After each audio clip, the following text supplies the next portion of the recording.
Hello and welcome to the second episode of our ASES instructional video series. In this episode, we will be highlighting and covering the snack program provided by the WaveCrest Cafe. If 50% or more of the students enrolled at your school site qualify for free or reduced lunches, and the school offers education and enrichment activities, your school's ASES program will also qualify for the Supper Meal Program. Supper is a USDA program under the Child and Adult Care Food Program. We are about to take an inside look into the WaveCrest Cafe and the production of after-school supper meals. The supper meal kits are assembled at the WaveCrest Cafe's central kitchen and delivered to the school sites daily.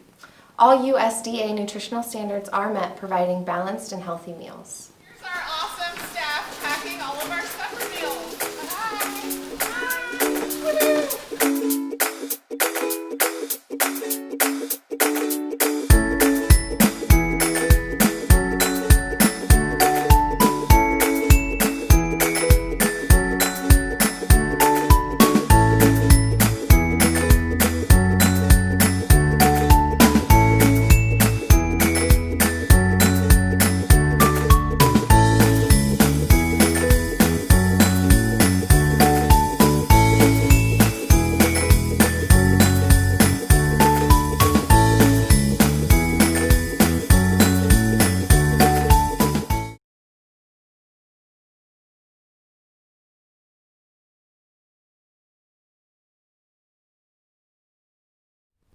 At times, student taste surveys are conducted by the WaveCrest team at selected ASES program sites. These surveys are used to collect data on the students' preferences given a selection of sample snacks. Data then is directly used to determine new and recurring menu items. As a staff member, you may have a few different tasks or roles each day during snack time. For staff who are serving, it's important to know what is required to be taken in order to qualify as a full snack. Each wrapped supper kit contains the requirements of a complete meal with 3 food groups, one of which is either a half cup of fruit or vegetable. All students must take the wrapped supper meal to qualify as a reimbursable meal and can also choose to take a milk and vegetable. Servers must verify that each student served receives a complete meal and records each meal served on the supper meal count tally sheet. It's important to double-check rosters with the tally sheet so that all meals served are accounted for properly. Proactive supervision practices also apply during snack time. When not serving snacks, staff should be monitoring the students as they are eating. Staff should encourage students to at least try components from a snack they are hesitant about. Oftentimes, students respond well to seeing staff members trying and enjoying portions of the snack. Staff are also encouraged to utilize the adult meal option of the supper meal program. Just remember, adult meals must be accounted for on the tally sheet separately from the student meals. Students should exercise good manners and etiquette whenever possible.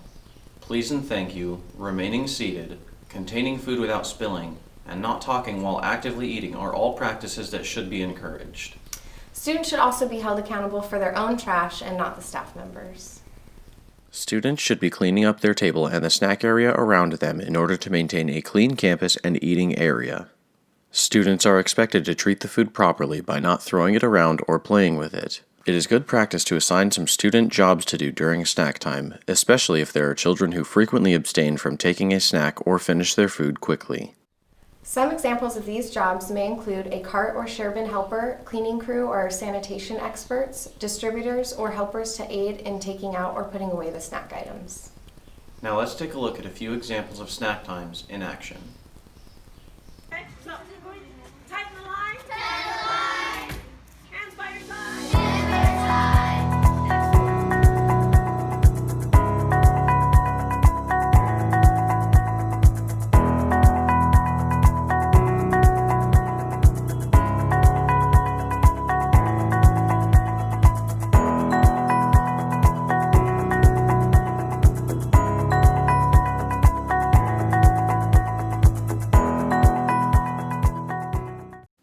Sanitation and food safety is important in following USDA health guidelines.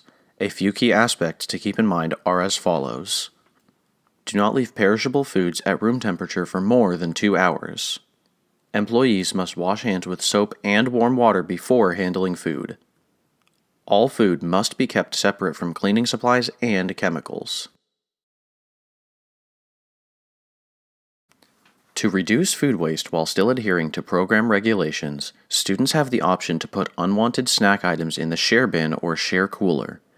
These items can then be shared with other students who may still be hungry or who may want seconds. If a student chooses to take an item from the share bin, it must be consumed on the school premises. To also reduce waste, increase choice, and comply with our guidelines, supper meals that were not served or are left over can be served the next day. Any leftover meals that are still remaining after the second time being offered will be removed from the supper service, and our CNS staff will handle them accordingly. And that wraps it up for this video. Thank you for watching. We'll see you in the next episode.